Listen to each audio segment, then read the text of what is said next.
Okay, good morning. So we are now in our week 9 for personnel administration. Okay, I hope that you are watching the videos na sinisend natin sa Google Classroom natin. So, yung mga hindi pa nakapag-exam, ayan, pwede na kayong mag-exam provided na nakabayad na kayo and tapos nyo na yung requirements nyo from week 1 to week 5. Okay? So, our lesson for lesson 9 is all about HR planning. Okay? So, at the end of the lesson, you should be able to determine the steps and that compromises the human resource management. And number 2, explain the purpose of human resource planning and ensuring the organization's got the right number of human resources. Okay? And lastly, identify the processes and classifications of human resource planning. Okay? So, before we start, please have your modules with you and go along with our discussion. Okay? Okay, let's start with the meaning of HR planning. So, ano ba yung meaning ng HR planning? Or let's start with the HRM. Ayan. The human resource management process comprises the following steps. Ayan. Human resource planning, recruitment, ayan, selection, professional development, performance appraisal. Ayan. Pag HRM kasi sila lahat yung gumagawa ng mga yan. Okay? Magsisimula sila sa human resource planning, iyan ipaplano nila, and then magre-recruit sila, and then ise-select nila, and then syempre magkakaroon ng professional development, and then kung kapag na-hire nila, in-observe nila yung performance ng isang empleyado, and syempre i-appraise nila kung maganda yung performance ng isang empleyado, and of course nandito din yung compensation. Okay, so the first step in the HRM is ayan, human resource planning that involves, of course, defining an organization's HR goals. Ayan, establishing a strategy for achieving those goals and developing a comprehensive set of plans to integrate and coordinate activities as part of the HR strategy. So, human resource planning, magpaplano ka kung ilan at ano ba yung position na kailangan ng isang organization, ilan ba yung kakailanganin nila, ilang personnel ba yung kakailanganin nila. Okay, that is all about the human resource planning. Okay, ayan, definition of human resource planning. So, human resource planning is the process that includes forecasting, ayan, developing and controlling. So, ano ba yung i-forecast nila? Okay, the right number of people, ayan, yung tamang magkano, ilan ba yung kakailanganin nilang personnel. Ayan, like so for example, kapag nagkaroon ng shortage sa human resource shortage kasi kailangan nilang mag-produce ng 1,000 or may nadagdag sa orders nila. Okay? Na hindi nila in-expect. Therefore, kakailanganin nila ng human resources, di ba? So, mag-hire sila. So, ilan ba yung kakailanganin ng isang company to produce yung mga certain amount na kailangan ng isang nag-o-order sa kanila, di ba? So, the right kind of people, syempre, i-hire mo din yung tamang tao sa tamang position, di ba? Alam mo naman mag-hire ka ng engineer kung ang kailangan mo naman is yung magaling yung magaling sa kusina, di ba? Yung graduate ng HRM pero mag-hire ka ng engineer. So, tamang tao ba yan? So, na-hire mo, di ba? Pero, ang Ang nangyayari kasi ngayon, 'di ba? Siyempre, basta kaya niya yung trabaho at alam niya yung ginagawa niya, tapos may may backer siya, di ba?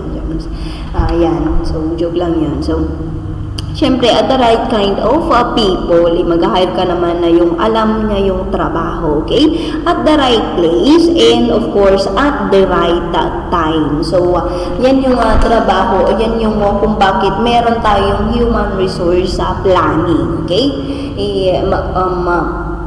Ifo-forecast natin kung magkano ba yung kailangan natin na tao, ano ba yung qualifications ng isang tao na kakailanganin natin, at what place at kailan ba natin kakailanganin. So that yun yung kino-consider natin dito sa human resource planning, okay?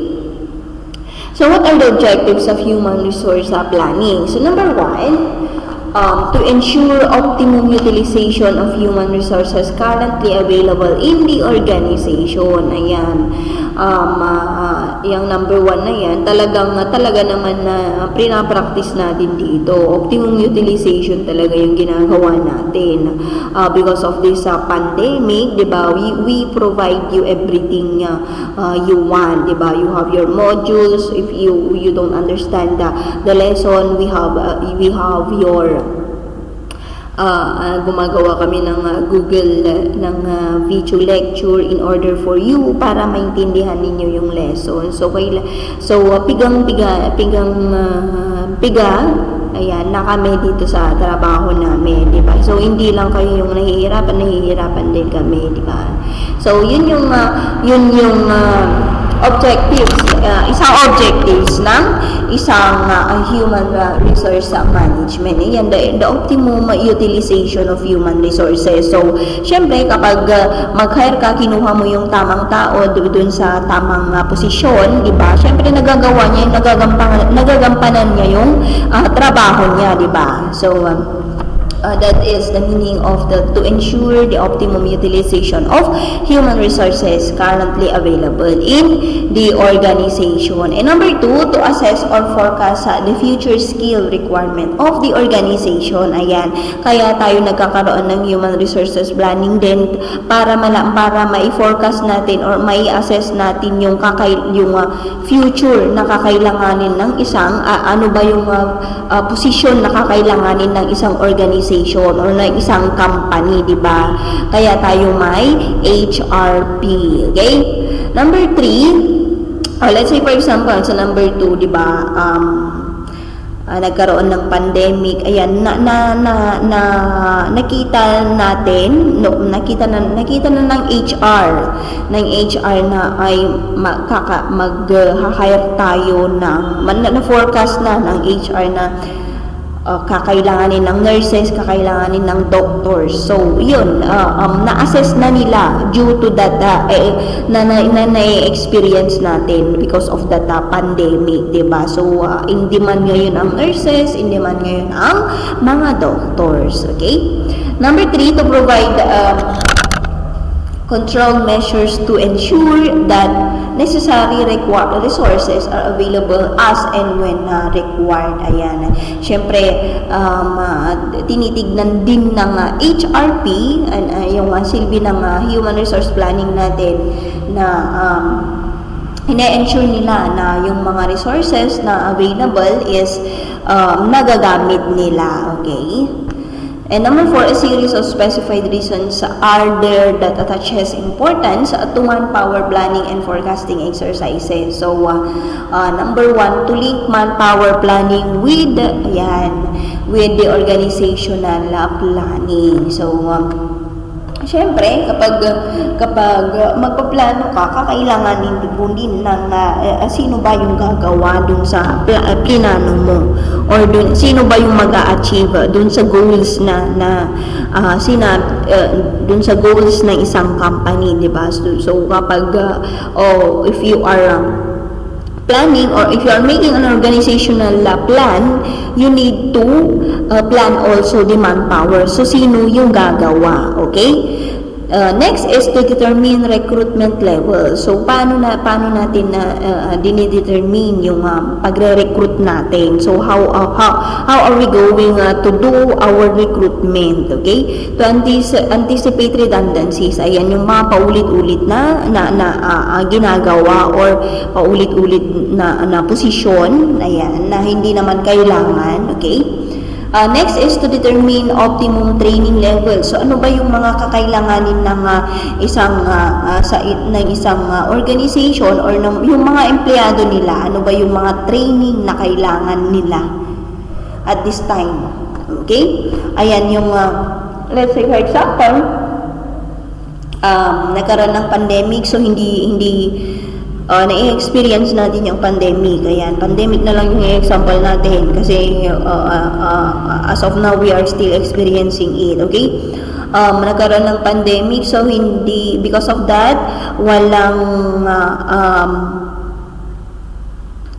hindi pwede yung face-to-face sa klase. Therefore, ayan, syempre magkakaroon tayo ng paano ba iisipin ng HR, ayan, paano natin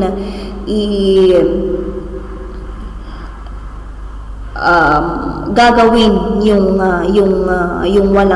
hindi face to face. So syempre nagpa-train sila about sa kung paano mag-conduct ng Google Classroom, ayan, kung paano yung sa Google Classroom or paano yung mag-conduct ng online exams or online classes, di ba?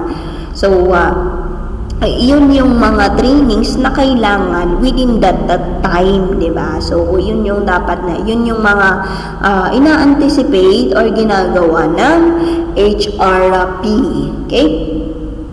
To provide a basis for management development programs, ayan. Yung mga programs na dapat gawin ng isang management or ng management ng isang company, okay? To cost the manpower, syempre paano ba yung pagpapasahod nila, di ba? Okay, to assist productivity bargaining, to assess future accommodation requirements. Ayan. So, paano ba yung future accommodation requirements? So, maa-accommodate mo ba yung kung let's say, yung sinabi ko nga sa kanina na biglang may nag-o-order ng marami, and how will you do it, di ba? So mag-hire ka ng personnel in order to meet the demand na kailangan ng ng mga customers natin, di ba? Okay? To study the cost of overheads and value of service functions, and to decide whether certain activity needs to be subcontracted. So yun yung mga objectives ng human resource planning. Okay?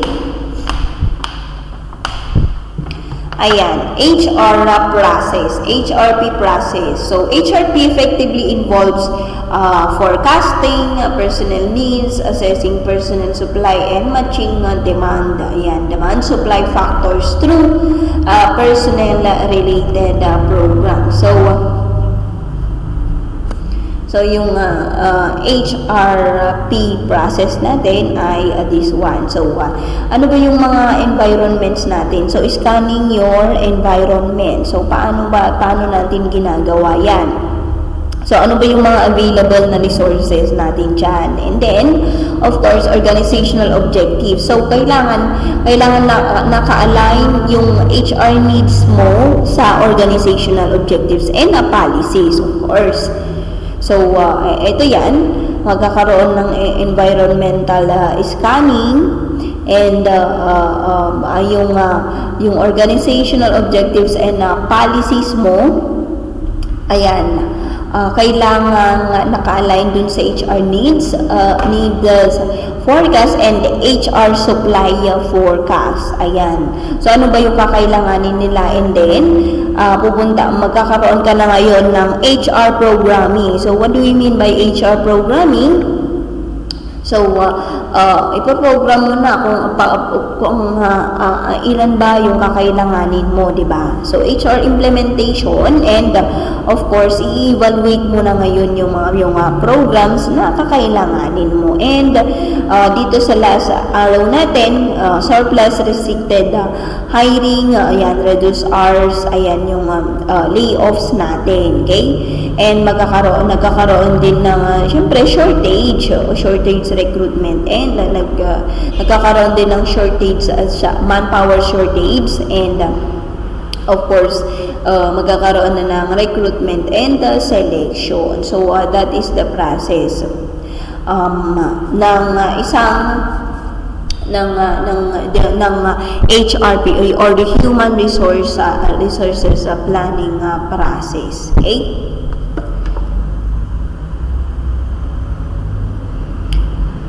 Ayan, eto din yan. Sa strategic business planning mo, yan yung sinabi natin kanina that kung magpaplano ka, it is aligned with the organizational goals and objectives, diba? So, strategic business planning and then human resource planning. So, sa phase 1, so paano ba yung pagpo-forecast natin ng requirements about the jobs? Ayan. So, nandito yung creation of the new jobs, elimination of existing jobs, no changes in jobs, ayan. So, decreases in position. So, bakit ba tayo nag-decrease sa isang posisyon, di ba? Bakit ba tayo nag-i-increase sa isang posisyon? So, normal attrition and the pro forma of organization structure. So, yan yung nadidiscuss sa phase 1. So, sa punta natin dito sa phase 2, ayan, may available ba na availability of the forecast? Ayan, kapag internal, meron bang tao? Meron na bang qualified na personnel dun within that organization? Kasi pwede ka namang mag-promote ng empleyado mo, di ba? So, meron na ba sa internal within the company, and sa external naman, ayan, mag-hire ka ng empleyado para sa position na yon. And then, comparison between the requirements and availability, okay? Dito sa phase 3, okay? Kung equal yung demand and supply, walang action dyan. Kapag mas malaki yung supply, ayan, mas maliit yung demand mo kaysa yung supply mo, ayan, then magre-reduce ka ng supply, of course. Kaya pag malaki naman yung demand, mas maliit naman yung supply, then mag-i-increase ka ng supply mo. Supply mo sa mga personnel yan, okay? Regarding our human resources, okay? So, that is also the process of the HRP. Yung nauna kanina, hindi lang, ito yung nauna, yung first. This is also the process na elaborate lang dito sa pangalawa. Okay?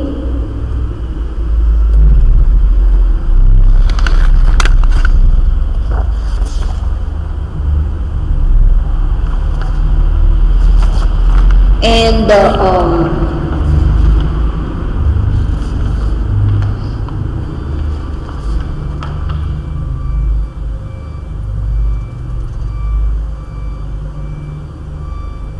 ayan.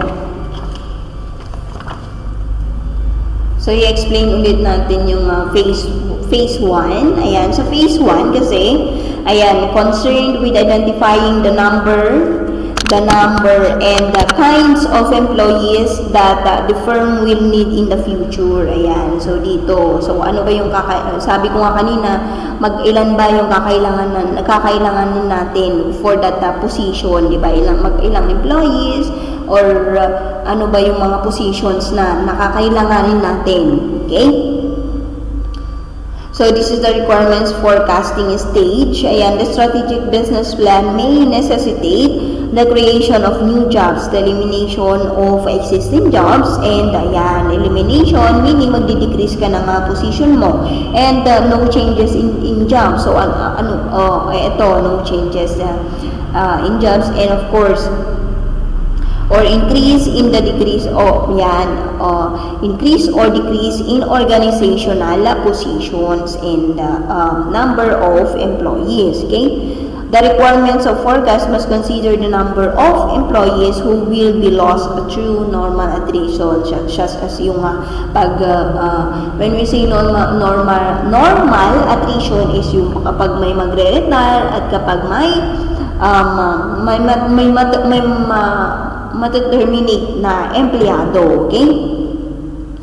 So, the factors that influence requirements have been considered, and the human resource planners have ascertained the personnel necessary to fulfill the business plan. Ayan.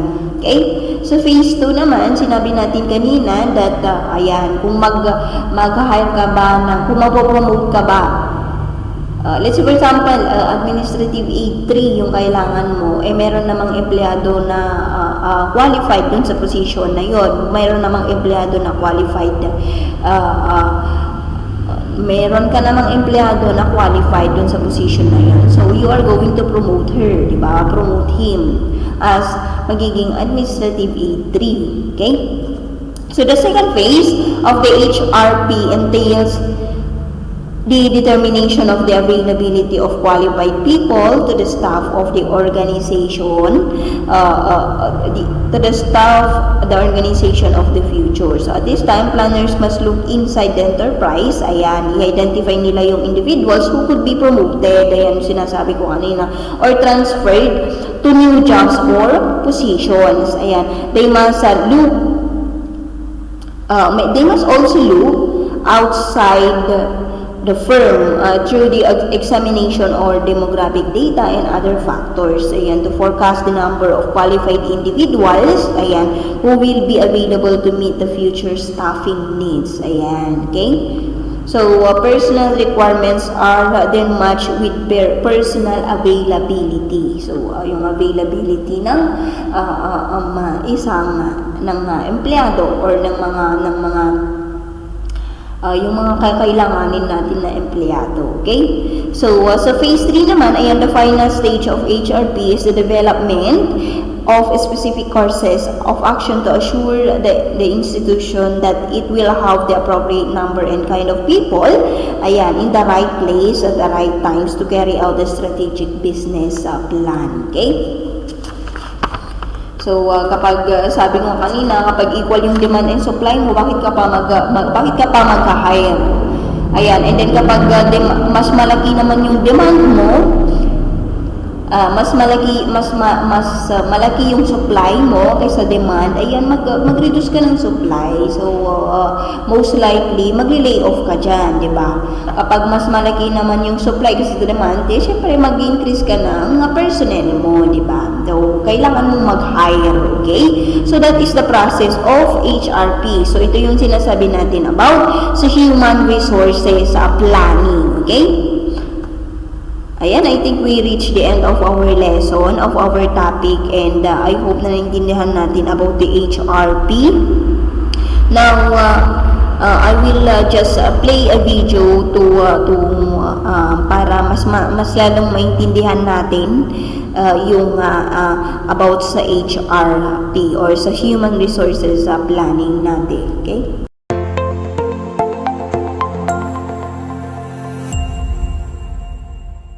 Hello, and welcome to Marketing91.com. Let's start with understanding Human Resource Planning, or HRP. HRP can be defined as the process by which an organization ensures that it has the right number and types of people at the right place and at the right time to effectively and efficiently complete tasks that it will help the organization achieve its overall objectives. Importance of HRP is smooth and efficient working of organization by fulfilling its needs for a quality workforce, filling quality and talent gaps in the workforce, meet the needs of expansion and diversification, solve challenges of changing technology, meet shortfall of increased employee mobility and retain talented employees, facilitate departmental adjustments through timely transfers and promotions, and anticipate human resource costs to facilitate the budgeting process. Objectives of HRP are optimal utilization of human resources, meet personnel requirements, place the right person in the right job, prevent disruption of work and enable smooth running of the organization by timely availability of right people, control labor costs by maintaining a proper balance between demand and supply of human resources, training and management development, motivate employees through suitable approaches, and lastly, perform succession planning to ensure senior positions do not remain vacant for long when executives retire or quit. Factors affecting HRP are uncertain future. HRP could become ineffective because of the inability to accurately forecast economic, social, and technological changes. Management attitude. In Indian companies, management often questions the need for HRP as the country has abundant labor. Faulty information system. Without reliable data, it is very difficult to develop a sound human resource plan. Expensive. HRP requires the services of expensive consultants, and the need for frequently reviewing plans results in additional expenses. Time-consuming. HRP requires considerable time and effort and involves a lot of paperwork. Shortage of high-skilled labor. HRP aims to recognize shortages and plan accordingly. Nonetheless, organizations find it difficult to get the right type of personnel.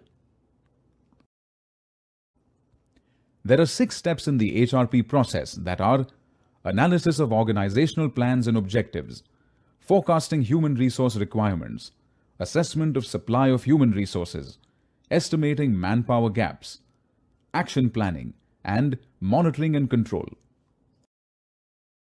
The first step is analysis of organizational plans and objectives, where future organizational structure and job design is studied carefully to anticipate manpower requirements.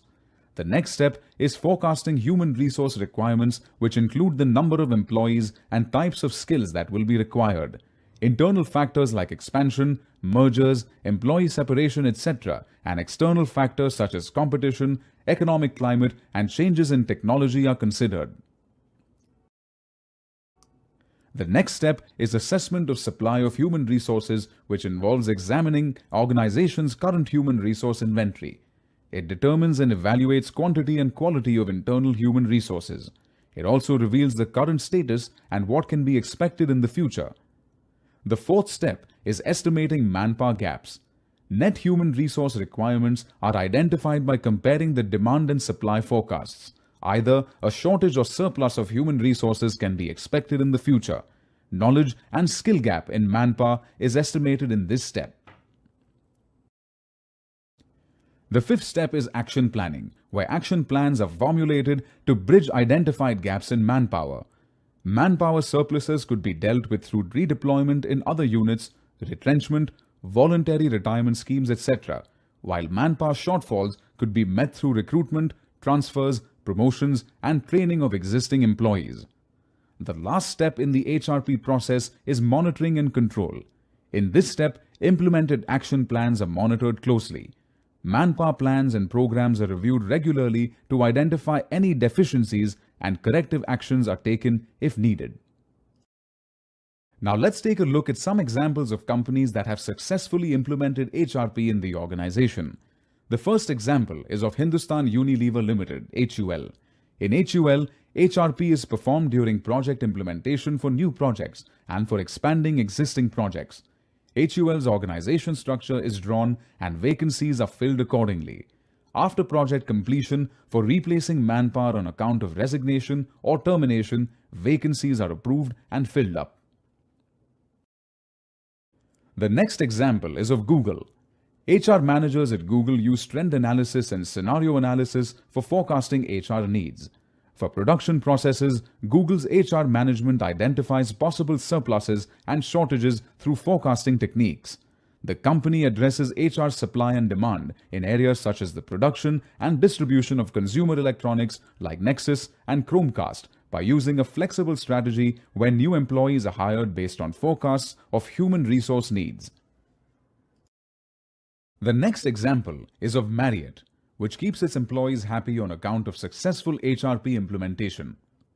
Marriott's corporate offices offer great perks like dry cleaning services, a gym, daycare, and even flexible hours when possible, which helps employees balance work life. Every person who works for Marriott is called an associate, not an employee.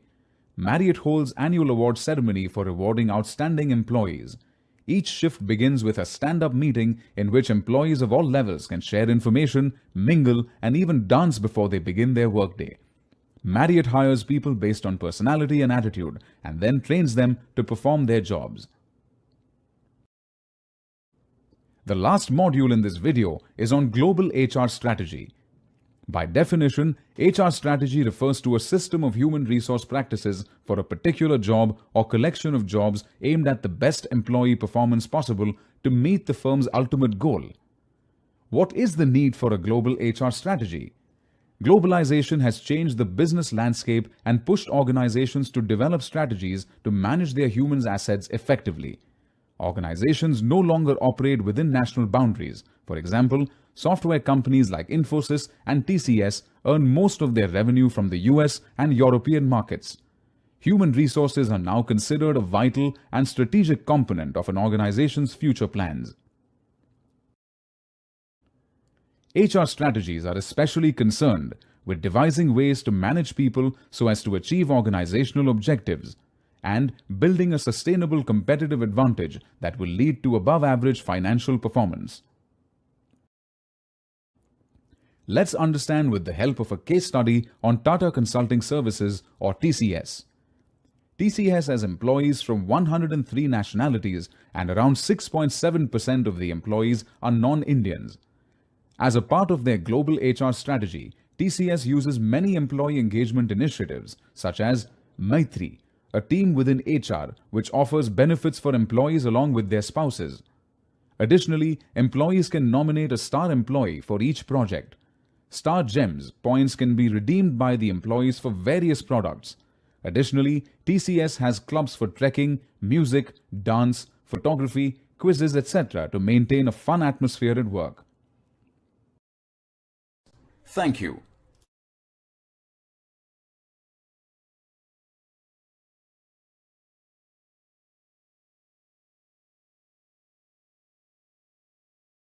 Ayan, napanood na natin yung video and I hope na-enlighten yung, mas lalong na-enlighten yung mind natin about the HRP or the Human Resource Planning. Now, let's go to your requirements, okay? Okay, for your requirements, may case study dito, read thoroughly the case and answer the questions that follow. So, 10 points each yan. So, it's all about the HR. Ayan, ito yung mga guide questions natin. So, 1, 2, 3, 10 points each. Okay, basahin lang yung case study. Okay? So, yun lang and have a good day and ingat pa rin kayo.